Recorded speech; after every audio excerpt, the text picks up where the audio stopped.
Al-Fatihah. Bismillahirrahmanirrahim. Ya kan Abdul ya kan Islam.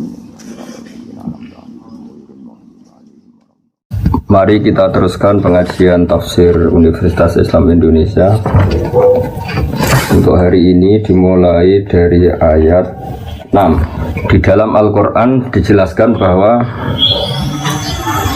orang-orang kafir adalah selalu ingkar, baik mereka engkau peringatkan atau tidak, sama saja mereka tidak akan beriman. Ayat ke-7 menjelaskan khotamallahu ala qulubihim wa ala sam'ihim. Di sini diterjemah dengan Allah telah mengunci hati dan pendengaran mereka dan penglihatan mereka tertutup rapat. Para pendengar yang kami hormati, tentu ini bagian dari kategori orang kafir. Ada orang kafir tertentu yang karena angkuhnya, karena cueknya terhadap kebenaran, sehingga dihukum Allah dengan dikunci hati dan pendengaran mereka. Juga dijelaskan bahwa wa'ala absarihim ghisyawah, dan penglihatan mereka tertutup rapat. Akhirnya mereka mengalami walahum azabun azim, mereka pasti mendapat siksa yang pedih. Tentu dalam keyakinan para ulama sebagaimana yang termaktub atau mansus atau eksplisit dalam teks Al-Quran adalah ini jenis-jenis orang kafir yang ketika mati dalam keadaan kafir. Dalam sebagian ayat disebut wama tuwahum kufar, mereka kafir dan mati dalam keadaan kafir. Dengan demikian maka ayat ini untuk orang-orang kafir yang mati dalam keadaan kafir, bukan kafir yang akhirnya bertaubat. Jika ada orang kafir yang akhirnya bertaubat dan berbuat amal soleh, mereka iman secara benar, maka masuk kategori ayat qulil ladzina kafaru iyantahu yufar lahum ma qad salaf. Katakan Muhammad pada mereka yang kafir, jika mau berhenti dari kekafirannya, maka akan diampuni apa-apa yang sudah lewat atau dosa-dosa yang pernah mereka lakukan. Para pendengar yang kami hormati, bahwa ayat ini mengatakan orang-orang kafir kamu peringatkan atau tidak, sama saja mereka ada iman. Meskipun ini satu kejadian atau satu fakta, satu kategori yang faktual di antara orang-orang kafir, yaitu diperingatkan apa tidak diperingatkan tetap tidak iman. Tapi ini tidak menjadikan hukum bahwa Nabi tidak wajib dakwah atau memperingatkan. Dalam banyak ayat Allah mengatakan in alaika illal balagh, kamu Muhammad harus tetap menyampaikan meskipun mereka menolak. Karena menyampaikan kebenaran, memperjelas kebenaran atau berargumentasi tentang kebenaran harus selalu disampaikan kepada mereka. Dan tentu sebagian mereka faktanya iman. Dengan demikian ayat ini khusus bagi mereka yang kafir dan mati dalam keadaan kafir, baru diancam walahum azabun azim, mereka itu dapat siksa yang pedih. Tapi jika mereka kafir dan menjadi mukmin karena penjelasan-penjelasan Nabi, maka dia dihukumi mukmin dan dia berhak masuk surga. Dalam surat Al-Bayyinah dijelaskan bahwa fungsi Nabi adalah bayyinah. Bayyinah maknanya adalah menjelaskan satu kebenaran yang begitu jelas, hingga orang yang paling ingkar sekalipun, paling bodoh sekalipun, paling angkuh sekalipun, karena penjelasan Nabi sangat argumentatif dan sangat rasional, banyak juga mereka yang menerima. Bagaimana termaktub dalam surat Al-Bayyinah, lam yakunil ladzina kafaru min ahlil kitab wal musyrikin munfakina hatta ta'tiyahumul bayyinah rasulun minallahi yatslu suhufan mutahharah. Mereka yang kafir, baik kafir golongan Yahudi Nasrani maupun kafir dari golongan musyrik Mekah kala itu, tidak akan tercerabut dari akar kekafirannya sehingga datang Al-Bayyinah. Al-Bayyinah itu apa? Kebenaran sejati, kebenaran yang begitu gamblang, begitu jelas, begitu transparan. Yakni adalah Rasulun minallah yatslu suhufan mutahharah, yaitu Rasul Allah yang membaca lampiran-lampiran suci, yakni Al-Quran. Ada fakta sejarah bahwa Umar bin Khattab dulu itu kafir. Dia dikenal dengan preman pasar ukat. Dia dengan lantang mau membunuh Rasulullah. Ketika di tengah perjalanan Umar ketemu sama temannya, dia ditanya, mau kemana kamu Umar? Mau bunuh Muhammad karena dia sudah bikin agama yang baru. Lalu kata temannya tadi, kenapa kamu membunuh Muhammad sementara saudari kamu, saudara putri kamu juga sudah mengikuti Muhammad? Lalu Umar berbalik arah mencari adiknya. Kemudian setelah ketemu adiknya, ternyata adiknya baru mengkaji surat Toha bersama suaminya. Ketika Umar datang dan mendengar surat Toha tadi, yang diantaranya dikatakan ada wahyu, Toha ma anzalna alaikal Qur'ana litasqa illa tazkiratal liman yakhsha. Muhammad, kamu saya turunkan Al-Quran kepada kamu ini bukan untuk kamu celaka. Quran turun kepada kamu hanya untuk sebagai peringatan liman yakhsha, bagi mereka yang punya rasa takut kepada Allah Subhanahu wa Ta'ala. Kenapa Allah perlu ditakuti? Karena Allah adalah zat yang mempunyai langit bumi, yang menguasai alam raya. Sebab itu diistilahkan dalam Al-Quran tanzilam mimman khalaqal arda was samawati al-ula. Lalu ketika Umar mendengar ayat ini, dia tahu dan dia berkomentar, ma hadza min qaulil bashar, gak mungkin karangan manusia seperti ini. Akhirnya dia iman. Lalu setelah iman mencari Rasulullah dan ketemu di rumahnya Zaid bin Arqam, kemudian dikenal sebagai tanggal kejayaan Islam karena saat itu Umar masuk Islam. Dengan fakta-fakta seperti ini, maka ayat 5, ayat 6 dan ayat 7 adalah khusus orang-orang kafir yang mati dalam keadaan kafir. Tapi bukan berarti semua kafir adalah ngalami khotamallahu ala qulubihim wa ala sam'ihim. Orang-orang kafir yang hatinya ditutup sampai mati enggak. Sebab banyak juga orang kafir yang akhirnya masuk Islam.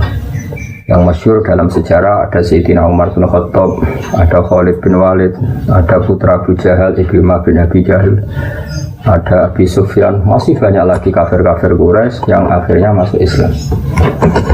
Dengan demikian ayat 6 sampai 7 adalah kategori tertentu, yaitu mereka kafir dan mati dalam keadaan kafir. Sementara orang-orang kafir yang akhirnya masuk Islam, baik secara individu kayak Sayyidina Umar, kayak Sayyidina Khalid bin Walid, kayak beberapa sahabat, juga di akhir masa kenabian Rasulullah sebelum beliau wafat,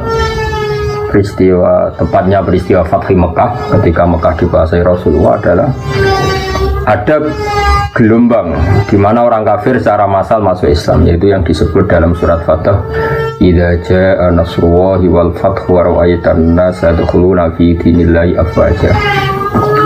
Jika telah datang pertolongan Allah dan telah datang juga kemenangan-kemenangan kamu atas musuh-musuh kamu Muhammad, dan akhirnya kamu melihat, bersaksi, melihat langsung, wa ra'aitan nasa, kamu melihat para manusia, para orang-orang kafir, yadkhuluna fi dinillahi afwaja, wa ra'aitan nasa yadkhuluna fi dinillahi afwaja, kamu melihat manusia memasuki Islam, termasuk Islam dengan keadaan bergelombang-gelombang, bergelombang-gelombang atau berjamaah-berjamaah. Dengan demikian jelas sekali bahwa kategori orang kafir adalah satu, orang-orang kafir yang mati dalam keadaan kafir, ini yang kena vonis di neraka selamanya, walakum adzabun azim. Ada orang-orang kafir yang akhirnya Islam, ini yang disebut dalam ayat qulil ladzina kafaru iyantahu yughfar lahum ma qad salaf. Katakan pada orang-orang yang kafir, jika mau berhenti dari kekafiran, maka dosa-dosa mereka akan diampuni. Lalu tentang kewajiban sawaun alaihim ma'angdartahum amlam tungbirhum. Tentu kita sepakat sebagaimana mansus atau eksplisit atau termaktub dalam Al-Quran, Nabi diutus Allah dalam untuk memberi penjelasan kebenaran. Sehingga dari penjelasan-penjelasan itu Nabi bisa mengubah bangsa Arab yang dulu mayoritas kafir menjadi mayoritas Muslim. Ini yang disebut Al-Bayyinah. Ada contoh unik dari kekeliruan orang kafir yang sudah akut, Tapi karena logika yang dibangun Nabi, akhirnya mereka tercerabut juga dari kesalahan itu, bisa terbebas juga dari kesalahan itu. Orang-orang kafir adalah merasa bahwa di dunia ini urusan banyak, kasusnya banyak, problem hidup banyak, beban hidup banyak. Sehingga mereka berpikir kalau kita punya Tuhan satu maka tidak cukup untuk menyelesaikan masalah-masalah kita. Lam yasa'na ilahun wahid. Tentu kita tidak cukup oleh Tuhan satu karena urusan kita banyak, problem kita banyak. Begitu seterusnya. Sehingga di seputar Ka'bah itu ada 360 berhala. Belum berhala-berhala kecil yang disembah oleh mereka yang musyrik di rumah masing-masing sebagai benda yang dituhankan. Ketika Rasulullah mengajak bahwa Tuhan itu harus satu, Tuhan itu nggak sama dengan makhluk, mereka protes, ya Muhammad, kita ini punya urusan banyak, punya problem banyak, tidak mungkin masalah semua ini selesai dengan satu Tuhan. Ini yang diceritakan oleh Allah Subhanahu wa taala dalam ayat aja'alal alihata ilaha wahida inna hadza lasyai'un 'ujab. Masa Muhammad mengajari kita satu Tuhan? Ini aneh. Karena urusan banyak kok Tuhannya satu. Lalu Rasulullah dengan sabar, dengan bijak, dengan telaten mengajarkan mereka. Mereka diajarkan demikian. Kalau kamu punya satu Tuhan, yang Tuhan itu memberi rizki kamu, merawat kamu, mensubsidi kamu, lalu ada satu Tuhan yang jadi beban bagi kamu. Kamu harus membersihkan dia, kamu harus memandikan dia, kamu harus ngasih makan dia. Lalu kamu milih Tuhan yang mana? Kata mereka, tentu milih Tuhan yang memberi kita. Berhala-berhala yang kamu sembah adalah merepotkan kalian. Kamu harus menyuci mereka, membersihkan mereka, ngasih sesajen sama mereka. Ini yang disebut dalam satu masal, dalam perumpamaan, wa huwa kallun ala maula. Hanya jadi beban bagi kamu. Oke Muhammad, kita memilih Tuhan yang enggak merepotkan kita, tapi Tuhan yang memberi rezeki kita, yang memberi makan kita, yang menciptakan langit dan bumi. Lalu Tuhan yang begitu berapa Muhammad? Terus Allah memberi penjelasan lagi lewat nabinya. Allah membuat satu perumpamaan. Kalau kalian jadi pembantu, dulu istilahnya budak sahaya. Kalau sekarang mungkin pembantu, meskipun pembantu dan budak tentu beda. Tapi gampangan dalam perumpamaan begini, kalau kamu jadi bawahan, kemudian punya majikan banyak, semuanya minta kamu layani, mereka semuanya minta perintahnya dilaksanakan, mereka akan tersinggung dan marah besar kalau perintahnya tidak dilaksanakan. Lalu majikan Anda ini banyak, perintahnya beda-beda, seleranya beda-beda, semuanya tersinggung kalau semua perintahnya nggak dilaksanakan. Dengan kalau kamu jadi pembantu atau bawahan punya satu majikan, majikan ini akhlaknya baik, tidak otoriter, perintahnya tunggal, dan hanya dia majikan kamu. Kamu milih mana? Punya majikan banyak yang berbeda-beda dengan satu majikan saja. Lalu orang kafir menjawab, tentu Muhammad kita milih satu majikan saja. Kata Rasulullah, begitulah Tuhan. Tuhan kamu adalah nanti yang ngatur kamu, yang merintahkan kamu, yang bikin aturan. Jika Tuhan satu, maka nyaman bagi kita semua, karena perintahnya satu, dari zat yang satu, dan tidak ada rivalitas, tidak ada saingan.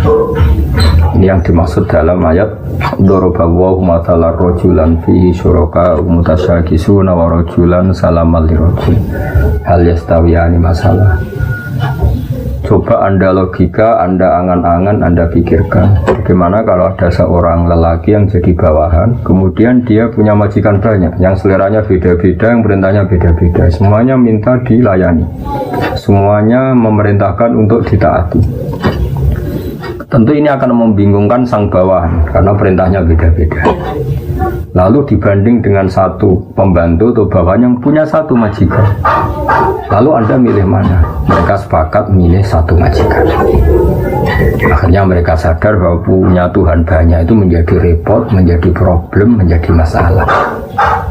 Akhirnya lewat kesadaran itu, karena barokah ajaran Rasulullah SAW, akhirnya mereka berkeyakinan dan menjadi tahu bahwa fa'alam annahu la ilaha illallah, bahwa memang Tuhan itu harus satu.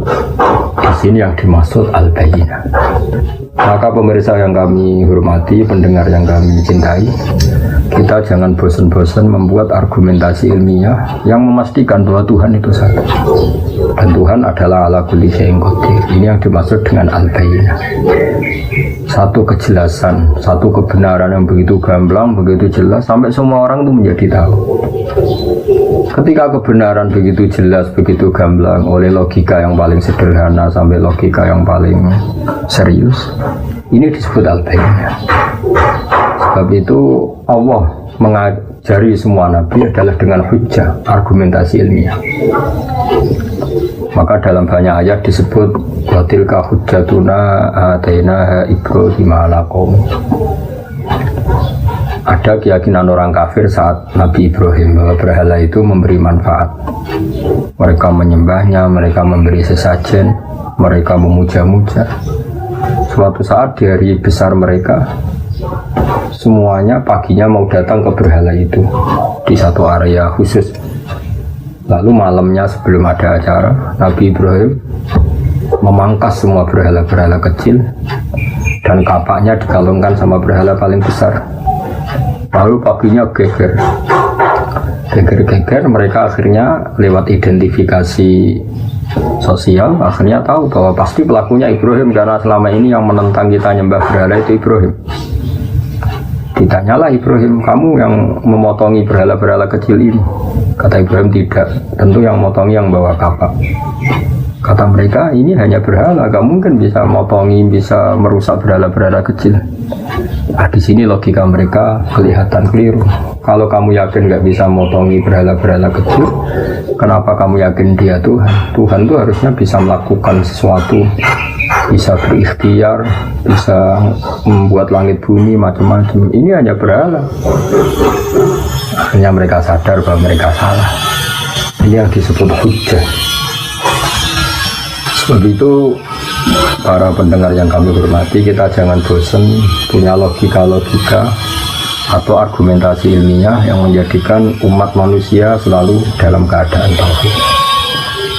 Ini penting karena iman hanya murni keturunan misalnya atau kultural setempat ini masih rawan untuk diombang-ambing oleh fitnah atau oleh cobaan-cobaan non-muslim. Tapi kalau iman dengan argumentasi ilmiah yang kuat, insya Allah kalaupun kita hidup di Eropa, di Amerika, di negara mana saja, kalau tauhidnya kuat dengan argumentasi yang al-bayyinah, maka iman ini insya Allah terjaga. Sebab itu para nabi sering mengatakan kul inni ala bayyinatin min rabbi. Kita ini begitu jelas mendapatkan kebenaran dari Tuhan. Ada kisah unik zaman kafir Quraisy. Ada seseorang yang malam-malam memuja-muja berhalanya. Kemudian pas dia memuja-muja berhalanya, kebetulan saat itu ada seekor luwak mengencingi kepala berhala itu. Maka dia kaget, terus si menyembah tadi bilang, ailahun yabulu alaihi salaban.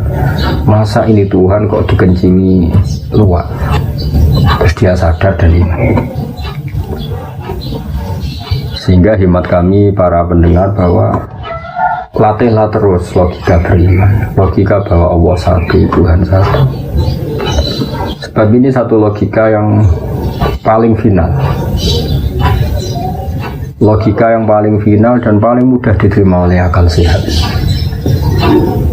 Akal kita, rasa kita, fitrah kita, kalau dikatakan Tuhan satu dan Tuhan menguasai alam raya dan Tuhan tidak punya rival, tentu lebih mudah menerima.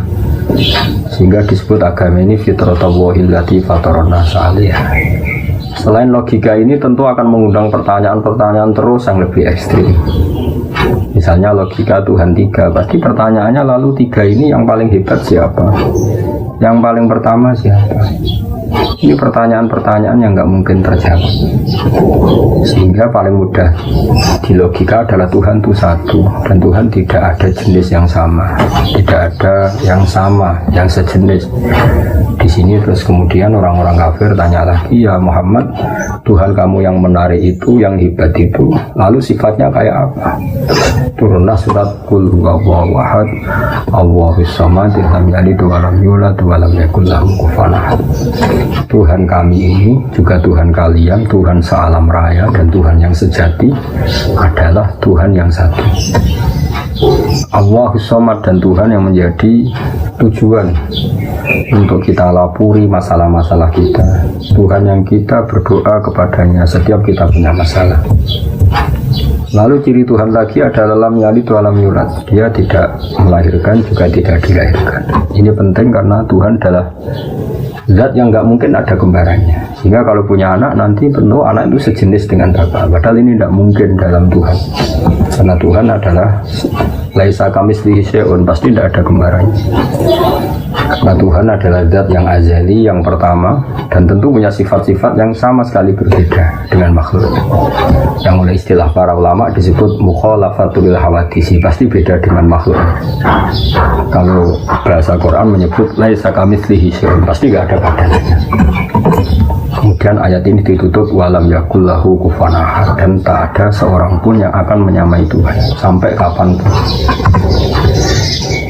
Terus di sini banyak sekali individu-individu kafir Quraisy yang masuk Islam. Klimaknya adalah ketika Fathu Mekah, mereka masuk Islam secara bergelombang-gelombang. Sebab itu sekarang kita saksikan Mekah, Madinah dan semua Timur Tengah mayoritas Muslim. Ini barokahnya penjelasan atau al-bayinah atau argumentasi ilmiah yang terus diterangkan, dibawa-bawa, disosialisasikan oleh Rasulullah SAW. Sebab itu saya ulang lagi ayat 6, innal ladzina kafaru sawa'un 'alaihim a'andzartahum am lam tunzirhum la yu'minun. Di sini diterjemah, adapun mereka yang ingkar, baik mereka itu engkau peringatkan atau tidak, sama saja mereka tidak akan beriman. Ini adalah jenis-jenis atau kategori orang kafir yang mereka kafir terus sampai mati. Misalnya Abu Jahal, Abu Lahab. Tapi tentu ini satu jenis. Yang nanti ada jenis lain dari orang-orang kafir itu yang masuk ayat. Misalnya idza jaa nasrullahi wal fathu wa ra'aitan nasa yadkhuluna fi dinillahi afwaja. Jadi ada orang-orang kafir yang akhirnya masuk Islam dan mati dalam keadaan Islam, dan itu banyak sekali sebagaimana kita tahu dalam sejarah. Ada Umar, ada Khalid bin Walid, ada Abi Sufyan dan sebagainya dan sebagainya. Sebab itu dalam disiplin ilmu tafsir dijelaskan seorang mufassir atau seorang mutarjim menerjemah harus hafal Quran dan harus menguasai makna-makna Quran. Sebab 1-2 ayat kadang-kadang di situ Allah hanya menjelaskan satu kategori saja, ada kategori-kategori lain yang dijelaskan di ayat lain. Misalnya ada ayat yang menjelaskan umat Islam itu wajib melakukan ini. Misalnya disebut 4, di ayat lain disebutkan sampai 8, di ayat lain lagi misalnya disebutkan sampai 6. Lalu kita menghitung semua itu termasuk kewajiban. Dan itu normal dalam ulumul Quran. Sebab itu misalnya di sini diterangkan hanya ada orang kafir, misalnya yang akhirnya berjenis sawa'un 'alaihim a'andzartahum am lam tunzirhum. Orang-orang kafir yang kamu peringatkan apa enggak, tetap enggak mukmin, nantinya tetap kafir. Tapi ada orang-orang kafir yang akhirnya munfakin, tercerabut dari akar kekafirannya karena datang sebuah bayinah. Ini yang disebut lam yakunil ladzina kafaru min ahlil kitab wal musyrikin munfakina hatta ta'tiyahumul bayinah. Ini penting saya sampaikan biar kita punya tradisi kalau sebagai mufassir atau pengambil makna dari Quran, kita harus komprehensif. Ayat-ayat yang terkait kita kaji, tematik-tematik yang terkait kita kaji, asbabun nuzul kita kaji, kesimpulan-kesimpulan linguistik juga kita kaji, fakta-fakta sosial juga kita kaji. Dengan demikian terus kita menyimpulkan ada sekian kategori yang baru boleh kita yakini sebagai hasil penelitian atau hasil penafsiran. Contoh gampang misalnya begini, di ayat-ayat umum tentu orang baik itu wayuqimunas sholat, yaitu yang mendirikan sholat. Orang-orang baik adalah orang-orang yang iman bil ghaibi, melakukan sholat, mau melakukan zakat. Kemudian di sini misalnya secara eksplisit gak disebut haji, Tapi nanti di ayat lain jelas di antara rukun Islam misalnya kita kena khitab, kena aturan wa atimul hajjal umrata lillah. Atau misalnya di ayat lain dijelaskan walillahi 'alan nasi hajjul baiti man istata'a ilaihi sabila. Kamu ini kalau mampu wajib haji misalnya. Nah, kenapa ini di ayat yang berbeda? Karena memang Quran turun itu dalam durasi waktu 23 tahun. Ada masa di periode-periode Mekah Rasulullah hanya menjelaskan argumentasi tauhid. Makanya ini disebut ayat-ayat Makkiyah atau surat-surat Makkiyah. Kemudian di Madaniyah karena Islam sudah mapan, kemudian kewajiban-kewajiban Islam diterangkan secara eksplisit. Mulai zakat, bahkan kadarnya, nisabnya, aturannya, bahkan mustahiknya siapa yang berhak menerima zakat, misalnya innamas shadaqatu lil fuqara dan seterusnya. Sehingga justru di antara mukjizat Quran, tingkat kesusastraan Quran adalah menjelaskan itu sesuai konteks. Sebab itu kita tidak bisa menyimpulkan satu Quran tanpa Anda harus hafal dulu semua. Kalau tidak, kamu harus mengikuti ulama yang hafal, yang ahli tafsir. Karena ayat ini menjadi komprehensif, menjadi lengkap pemaknanya setelah kita memperbandingannya. Misalnya tadi di awal Baqarah belum dijelaskan kewajiban haji, tapi nanti di awal juz 4 misalnya ada kata-kata walillahi 'alan nasi hajjul baiti man istata'a ilaihi sabila. Di ayat lain sampai dijelaskan cara berhaji. Misalnya kamu harus begini, kalau haji itu ada kemungkinan ifrad, tamattu, qiran. Kalau tamattu aturannya faman tamatta bil umrati ilal haji famastaysara minal hadi dan sebagainya. Dengan warning dari saya demikian, saya mohon sekali bahwa ulumul Quran adalah ilmu yang sangat sensitif, yang sangat peka, karena Quran adalah kitab suci, panutan umat Islam. Maka sebaiknya seseorang jangan gegabah dalam menafsirkan Quran. Kalau kita tidak ahlinya bisa merujuk ke terjemah Kemenak atau terjemah-terjemah keluaran Al-Azhar, keluaran konsensus para ulama yang kredibel, atau mengikuti ulama-ulama yang muktabar, yang kredibel, yang kapabel di bidangnya. Saya kira untuk pertemuan ini kami anggap cukup, dan insya Allah pada pertemuan berikutnya mulai ayat 8 yaitu Allah menerangkan tentang sifat-sifat orang munafik yang dimulai dari ayat wa minan nasi may yaqulu amanna billahi wa bil yaumil akhir wa ma hum bimumin. Subhanallahi wa bihamdihi adada khalqihi wa ridha nafsihi wa zinata arsyihi wa kalimatihi.